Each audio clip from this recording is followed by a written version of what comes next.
There are a lot of second passports out there that you may be able to obtain or qualify for, but I think there are some misconceptions about which passports you should want to get. Today, I'm going to share with you one comment and push back on why certain passports shouldn't be on your list. So our Nomad Capitalist R&D channel put out a video on Egypt's Citizenship by Investment program. It's a lesser known citizenship program. You buy real estate, you get a passport. There are some particular things that our R&D department, speaking in Arabic, had to figure out about how to get your money into the country and not lose half your investment. But there is a citizenship program in Egypt. Here's the comment. Let me give it to you, and I'll answer why I think this person is misguided. Not even regarding Egypt, but just about second citizenship in general. He says there seems to be a lot of Egyptians who do not recommend living in Egypt.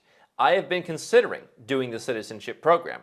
However, with all the Egyptian people saying that, the pound massively dropping with other economic issues, as well as a large amount of reports of sexual harassment, I am getting quite wary. And 300,000 is a lot, but it does buy you a lot as well.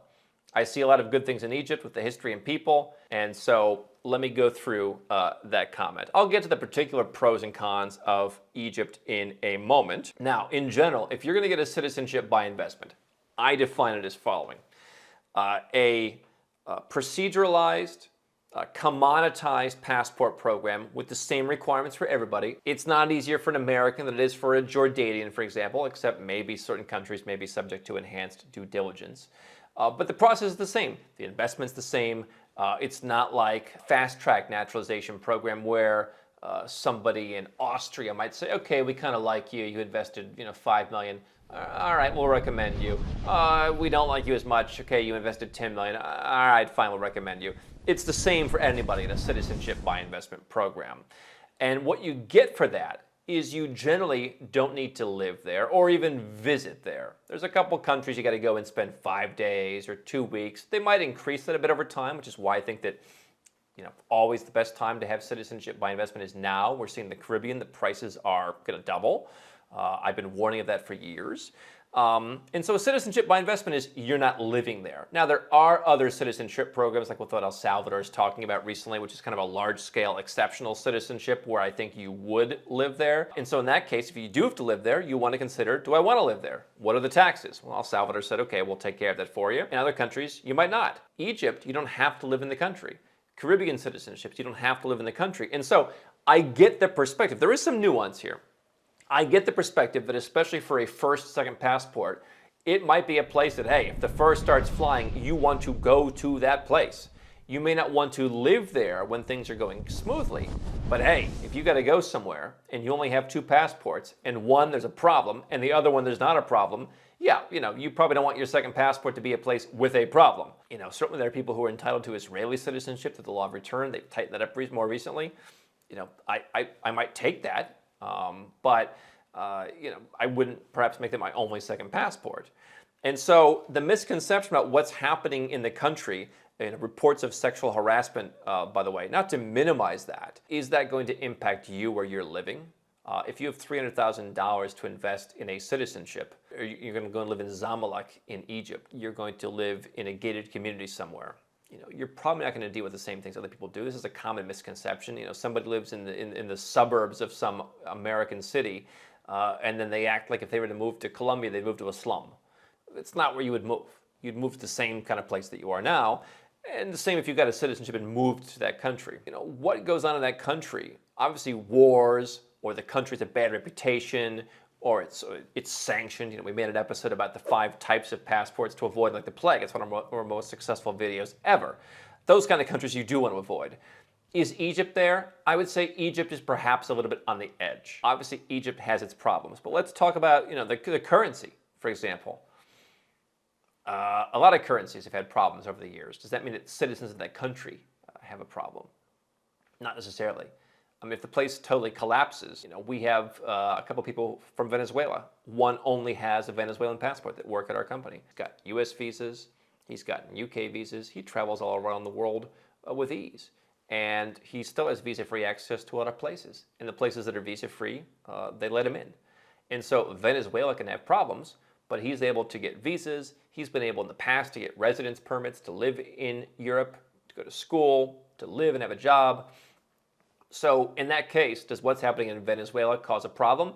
Well, it is more of a natural fit for him because he's actually Venezuelan.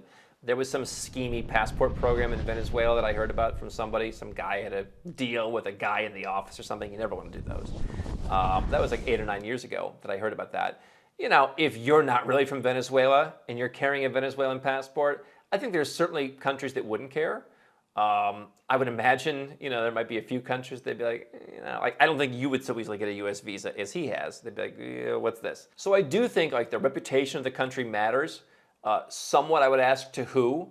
I'll get in a moment to like why you might want to consider your banking situation when getting a second passport. I don't think Egypt, as just an example, is a great second passport unless perhaps you're already Arabic. But the visa-free travel of an Egyptian passport, it's really one of the worst. I have a couple of Egyptian friends. We've worked with Egyptian clients. I mean, it's one of the worst travel documents that you can have. And so I guess if you're from a country, maybe it's more fundamentalist, you'd like to get this just as a backup, I guess. I think it's more of a third or a fourth or a fifth passport for someone who wants to be connected to, you know, a country that's part of the BRICS narrative, for example, or the African Union and kind of the rise of Africa and those countries kind of pulling away from the West and wanting to do their own thing. But just in a generic sense, you know, if you could live in a country and you could be okay there, generally speaking, with some exceptions, I would say, you know, I wouldn't judge what life on the ground is like. Even the Caribbean countries, I mean, for the average person, it is not the standard of living that you might imagine in some of the Caribbean, you know, havens. I mean, the nice ones you might go on a vacation. And yet, there's problems in the United States. There's people who are living in squalor in every country, unfortunately. Doesn't mean you wouldn't want that passport. So I think we're associating living with the citizenship, and it's hard for people to decouple those things, and you want to decouple them, not to an extreme level, but to a reasonable level. You want to decouple, and you want to say, if I get a passport, what does that mean? It means I can travel, it means I can get residence permits on that. We've got a lot of people who work for us who are from Eastern Europe, and I'm not saying they should get Egyptian passports or Turkish citizenship also by investment. Egyptians and Turks can go to Malaysia. They can come to our event, Nomad Capitalist Live in Malaysia. They get 90 days visa-free, same as an American. Whereas a lot of Eastern Europeans, and even I think a couple of European Union countries, oh no, that's in Thailand. But anyway, Eastern Europeans might only have 30 days. Why? Because Malaysia, you know, they stick with some of the other Muslim countries, even though they're a very liberal Muslim country. And so if you wanted to go and spend 90 days per year in Malaysia, but not get a residence permit, spend your winter there, Egypt or Turkey helps you do that. So my point is there's always a reason why something might come in handy, and you want to decouple living in Egypt from being an Egyptian citizen. I don't think anybody in Malaysia would judge you for being an Egyptian citizen. I think more people in a country like that, take passports at face value. I've used most of my passports in Malaysia, and I've only gotten friendly comments. So Egypt, as an example, not probably good for a Westerner, but you know, as a fourth or fifth passport, maybe. And so what the commenter was saying was, you buy real estate, you spend $300,000, that's a lot, but you're not donating it. And I think people commonly make this misconception. You're going to be paying now $200,000 in the Caribbean to get citizenship by donation. Now, a Caribbean passport is more powerful. You'd probably rather live in the Caribbean as your fur starts flying place. Maybe not in hurricane season, but you know, those islands have not dealt with that for a number of years now. Then you'd live in Egypt. But you are making an investment in Turkey or in Egypt. I think people often confuse that. And again, they think, I don't want to live in a Muslim country. Okay, well, you don't have to live there. Here's where reputation matters, is banks, let's say in Switzerland, they might ask for, what are all your passports? If you go and open a retail bank account somewhere, they're generally not going to do that. You walk into a branch in Georgia, or you get your MM2H in Malaysia, or you go to Panama and you want to open an account for the residence program. They're generally not going to be like, hey, tell us all your passports. If they ask, you should tell them. But when you go to some private banking environments, they may ask. I'm a big fan of Singapore. I think that they're more flexible in getting stuff done. If you go to a Swiss bank and you're like, yeah, I'm also Egyptian, some of them might not want you. Including, ironically, there's banks that specialize in that part of the world.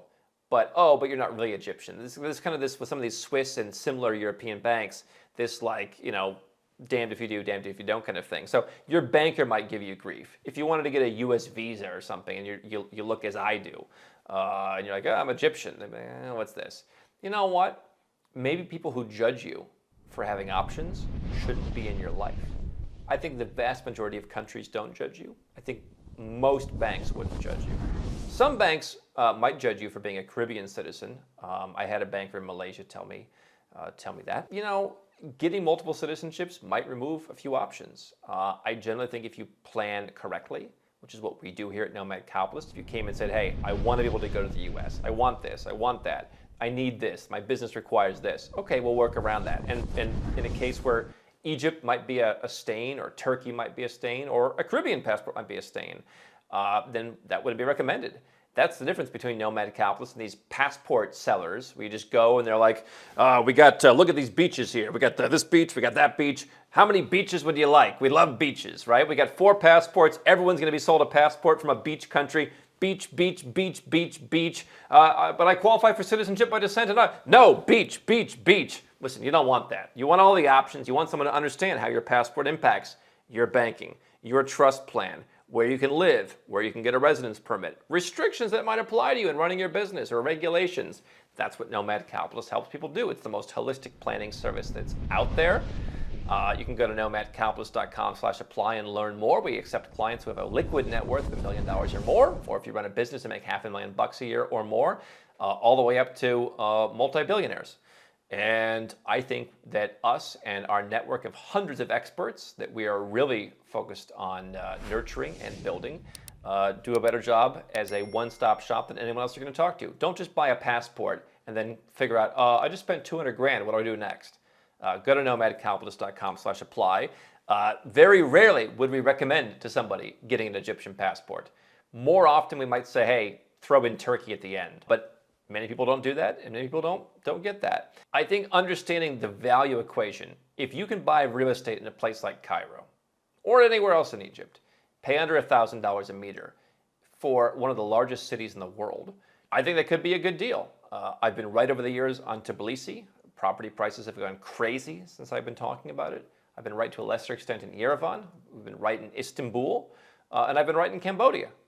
Tbilisi probably being the best performing of those since we've talked about it. And I think that anything you can buy property for $1,000 a meter, now you might choose to buy something in the absolute perfect location that's nice and it's done up, and that's not going to be $1,000 a meter, but you can buy habitable property for $1,000 a square meter that's under $100 a square foot. Not in a suburb, but in either a very nice upscale community or in a city center where the diplomats live and where commerce happens. That's worth considering. So what's the value that you're getting? Again, I'm not here to sell you Egypt's passport. I'm here to sell you the logic behind how you should evaluate passports, rather than saying, I hear some people are being harassed there. Listen, get the citizenship, go and learn about the country, contribute to those causes. If you live my lifestyle, you're paying a heck of a lot less in taxes than you would living in the West. You can be philanthropic. Go and do that. And I only am philanthropic in emerging countries where the need is great. So go and do that if that's an issue. Go and help some of those people. But I think that you want to consider, donation versus investment. Where does the passport fit in my portfolio? And not things like, what am I getting by living there? Again, have a passport or more where you would live. Hey, listen, for some limited time, I could live in Cairo. I've been to Cairo. I kind of like the place. And I think there's a lot of opportunity, and I like watching that unfold. I would imagine after a while, I might get frustrated there. But it could play a role in a portfolio. And that's what you're looking at when you're evaluating passports, not the things where people kind of put every category of the typical, I live, work, study, have a bank account in one country. That's not what we're talking about here.